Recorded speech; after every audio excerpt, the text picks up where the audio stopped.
share ko paano nagbago ang mindset ko at paano nagbago ang finances ko after. Pinaka-importante syempre kasama si God sa pag-aayos ng mindset mo. Kasi kung hindi siya ang sentro, madali tayong maligaw, madali tayong matakot. Noon, lagi akong natatakot every month. Pambayad ng bills, pansahod ng empleyado, sa dami kong pinagdaanan. Dito ako natuto kumapit sa Lord ng todo. Binigay ko lahat sa Kanya, even sa pagbabago ng mindset ko. Later on, natutunan ko na ang galing. Pag inayos mo mindset mo and it aligns sa Lord, lahat ma-align. Kaya yung mga opportunities na binigay ng Lord, mas lalong dumadami.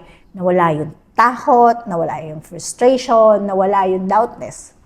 Kapag may learning mindset ka at kasama mo si God, hindi ka natatakot magtanong, magkamali, at subukan ng bago. Natuto akong humawak at magparami ng pera with God's help. Kapag naniniwala kang may halaga ka sa mata ng Diyos, iba ang galaw mo. Iba ang way mo magpresyo, mag-decide at tanggapin ang blessings.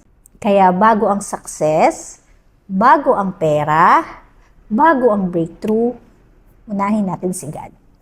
Dahil kapag tama ang mindset mo at align kay God, susunod na ang lahat. Sabi nga sa Proverbs 6:3, commit to the Lord whatever you do, and He will establish your plans.